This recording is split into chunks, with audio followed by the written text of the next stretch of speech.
So Musk Elon takes over Twitter, much to the dismay and absolute horror of the blue checkmarks at the time. And besides the fact that the blue checkmarks lost their privilege, as in anyone can get a checkmark now, nothing much changed on Twitter. It was still the same platform. However, people in the media claim that there was a rise in hate speech and anti-Semitismus. And because of that, many advertisers decided to pull out. I found it to be interesting because personally I did not notice this major rise in anti-Semitismus, even though I use Twitter on a daily basis. But I guess maybe it was happening somewhere out of sight, out of mind. However, it is interesting that when a BBC reporter confronted Elon Musk about this, Elon Musk simply asked him if he can have a single example of hate speech. Now, surely there must have been one. I mean, if it's all over the place, especially when that BBC reporter said that he can't use Elon Musk's platform because he sees the anti-Semitismus everywhere, surely he had one example. Well, apparently he didn't. Which is very bizarre due to the fact that, well, surely the media, which is telling us that there is ample amounts of anti-Semitism, would have had at least some example. Now, fast forward a couple of days and you notice that Elon Musk is meeting with the CEO of ADL. And as this is happening, many people are looking into the ADL, and they noticed a couple of interviews where the CEO himself is saying that they get to monitor policy at other social media websites from Apple to Google, Facebook as well. And many people started wondering, it's like, okay, well, is this what's happening with Twitter? Like, why is the ADL deciding to monitor policy? Especially when the ADL is saying that there is this huge amount of anti-Semitism on Twitter. So it turns out that Elon Musk came out and expressed his concerns. He's saying that advertisers avoid controversy, so all that is needed for ADL to crush our US and European ad revenue. It is to make unfounded accusations. They have much less power in Asia, so our ad revenue there is still strong. The controversy causes advertisers to pause. But that pause is permanent until the ADL gives them a green light, which they will not do without us agreeing to secretly suspend or shadow ban any account they don't like. I would like to point out that this is the matter of contention that even people on the left have with, is the secretly suspension. So like the ADL gets to secretly decide which accounts are problematic and ban them in secret. This is what we don't like, but apparently is the way things have to go if the advertisers have to come back. So apparently that is the relationship they've had with X and Twitter for many years. Presumably they have that all with Western or social media organizations. And I would like to say that this is probably why Jack Dorsey was talking about free speech, but every single time he was going in front of the Senate, he looked like he was under gunpoint.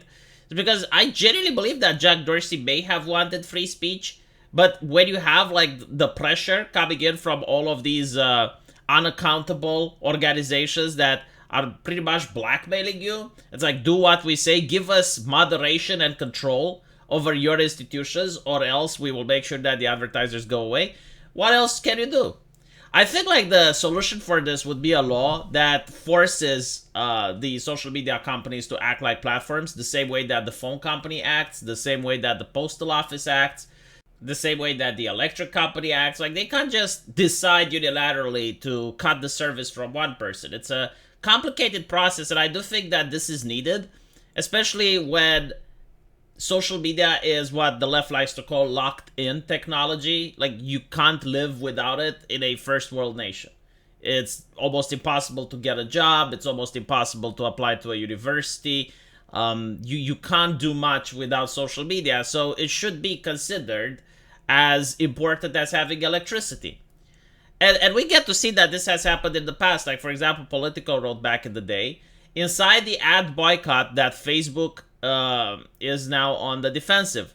And you can see the same thing where they're talking how the ADL was very concerned about the posts on Facebook. And there was another campaign, No Profit for Hate.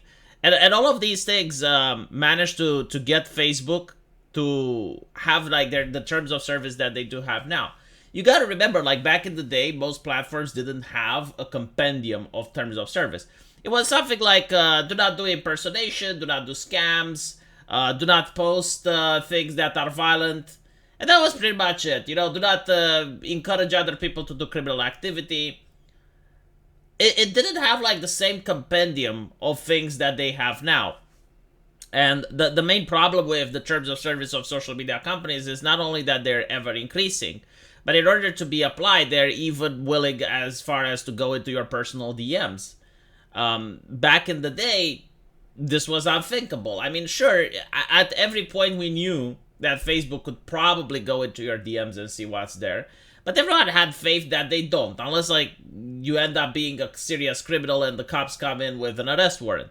But other than that, no, right? And now it's actually encouraged not only for social media, but we see that video gaming companies are doing the same. Like they're putting AI to listen to what your children talk about and what they discuss when they're playing video game.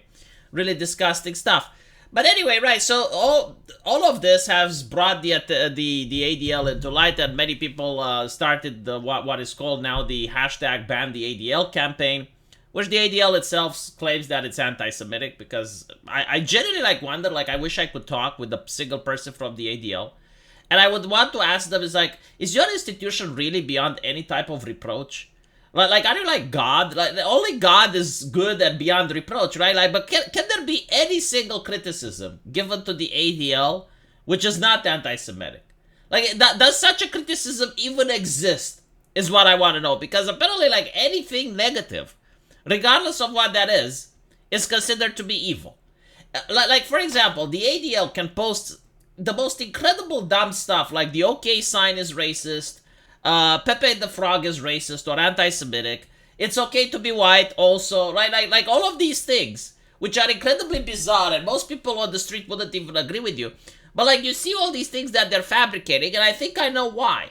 I think it's because like if they consider Pepe the Frog to be racist, then they can go on a website and then claim that every single instance of Pepe the Frog is an instance of racism.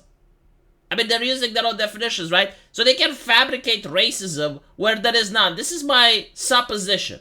So once they do this, they can be, oh, nice website you have here. It would be a shame if something bad happened to it. Okay.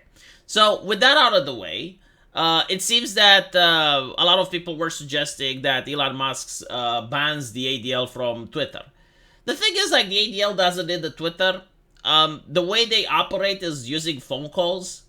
Like, all they need to do is to give a phone call to Google and they can deplatform Twitter. Like, Twitter still uses the cloud services of Google, and that would cripple Twitter pretty much like Parler used to be crippled when Amazon pulled the plug. If that doesn't work, they can just pick up the phone and call some other advertisers, get them to pull out from Twitter. And if that doesn't work, they can just pick up the phone and call some politicians, and all of a sudden you have Elon Musk going in and giving hearings about the racismus and the hate speechismus on social media. So that's their real power, right? And I think like Elon Musk is doing a good job here by suing them. And he also wants to make all of the communications that he have between himself and the ADL to be public. Again, like these individuals, as we saw, prefer secrecy. So now that things are going to be out in the open, that's what they really don't like. I don't know if he's going to win the lawsuit or not. Apparently, it's going to be a lawsuit for billions of dollars. But even if he doesn't win the lawsuit, the very fact that this is in the public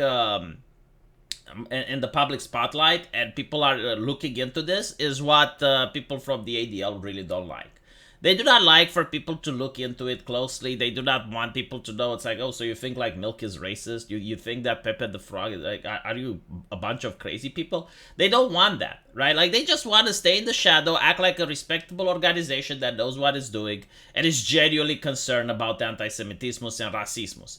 When in reality, they seem to be a lot more concerned with power, control, and making money.